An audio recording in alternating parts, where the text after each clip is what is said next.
Good evening, viewers, and welcome to television.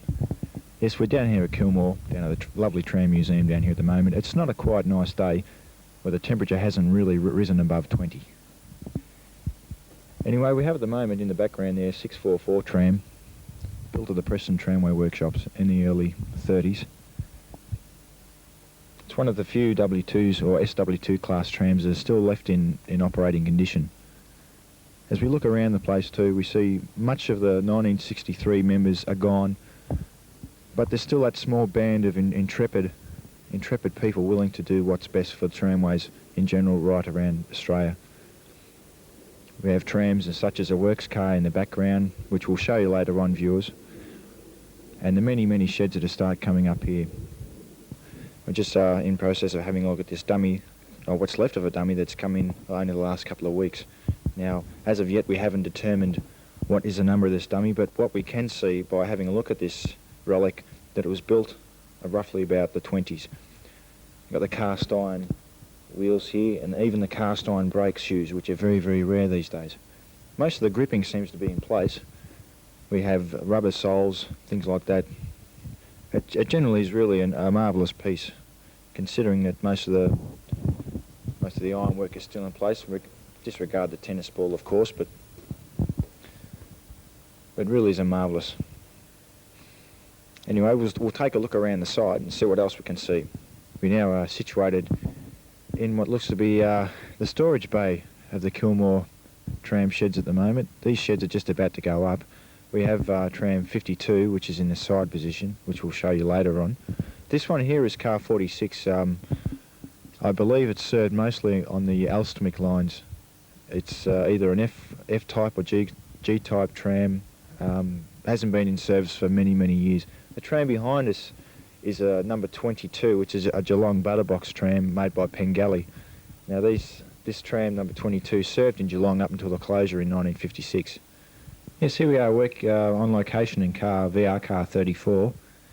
If we have an interesting few historical items around us at the present time. For instance, we have a lot of photos, especially of car number 1, on both the Z-type and cable car types. This cable car was out of service up until the last service on Burke Street in 1940, while the Z model came in 75.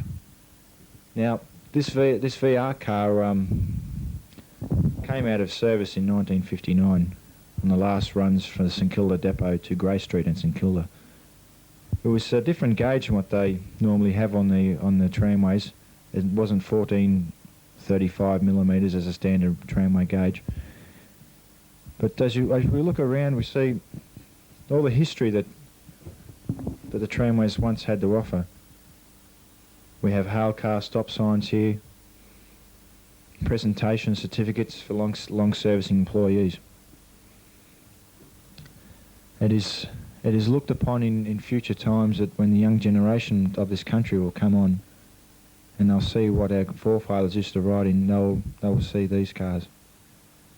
What we're viewing here at the moment is the operating tramway museum byland scale of the proposed museum. A few of these buildings have already been erected, but few of them still have not come of light as yet. This proposal of the existing tramway at the moment has the big shed at the far back. It has the kiosk building, which has just gone up in recent years, and two of the roads far down the back and going far into the opposite terminus of the North Shunt.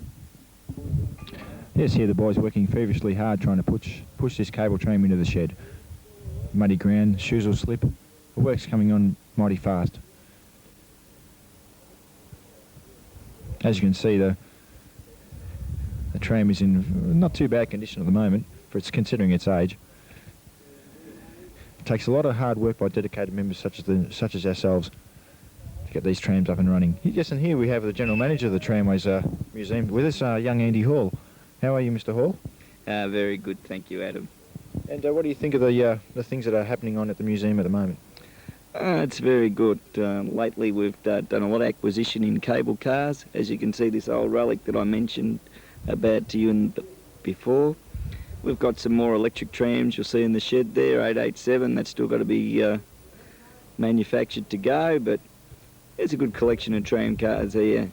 And in 100 years or so, when Melbourne's totally changed its identity. It'll be excellent.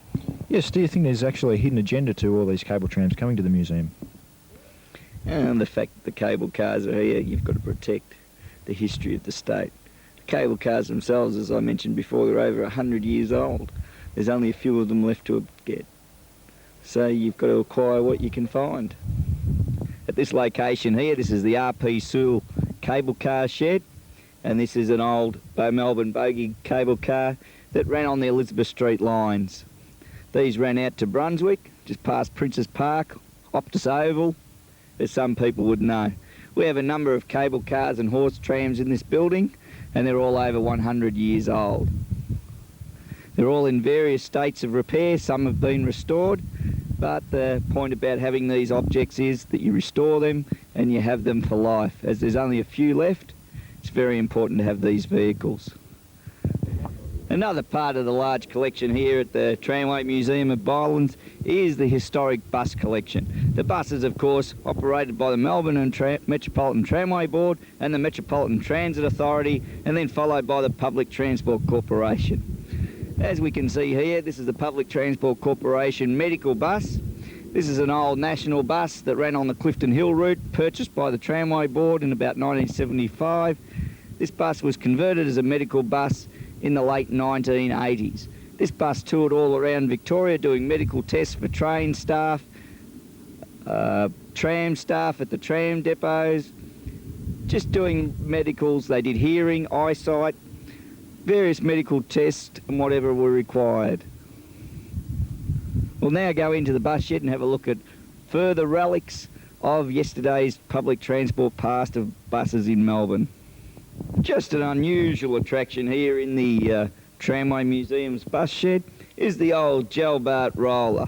This was built down in Ballarat by Gelbart & Co, and there was two of these rollers built, one for the SEC tramways in Ballarat and one for Bendigo. The one we see here is the Ballarat road roller. This was used to roll the bitumen down in between the tram tracks again after there'd been work done on the track. It's magneto-fired and runs on kerosene. And as you can see, this wonderful old piece of machinery is a real tribute to craftsmen of the past. Here we are, ladies and gentlemen, just looking at the first historic bus in the museum's bus shed is AEC Regal Mark III 537. These half-cab buses ran in Melbourne from the early 1950s right through to the mid-1970s. They were the backbone of the Melbourne government bus fleet for those 25 odd years, and this particular bus ran from Garden City through to Bulleen. They were two-man operated buses, as Melbourne was also the last city in Australia to have two-man bus crews, i.e. they had conductors, and conductors ran on these buses until the 1980s in Melbourne. This bus now just is available for tours all around Melbourne. It does some country tours. It's in reasonable condition, but it does need some restoration works. Here we are, ladies and gentlemen, in a magnificently restored Wartime Studebaker bus. There were three types of these chassis brought in from America as urgent wartime buses for the munitions factories, the clothing factories and whatever. As I said, the one we're in is a Studebaker, and this has been magnificently restored by Mr. K.S. Kings of Burwood. He has spent over 20 years on this bus, and as you can see by just looking around it, is magnificently restored. The International, there is an International left that has been kept by the Tramway Board, and that is in just as equal magnificent condition. Unfortunately, the other type of Ford bus that there is only one around and is in unrestored condition here at the museum that we'll see later on. But I hope, ladies and gentlemen, you'll see how one old man enjoys restoring, with his retired life, restoring old vehicles. Here we are, ladies and gentlemen, at an AEC Regal Mark IV. This old bus here is actually owned by the Public Transport Corporation and is here on loan to the museum by the courtesy of the Minister of Transport, Mr. Alan Brown. This bus was one of about 20 buses that was purchased purely new for the Melbourne Olympic Games in 1956. These buses were entered in service after the Olympic Games and ran to the mid-80s on the Clifton Hill Point Ormond route. That's where they mainly ran, because the steering was very heavy on these buses, and thus doing the tight corners in the city made it impractical to use these buses in the city area. They were a good bus, but as they didn't have power steering, that phased them out very quickly.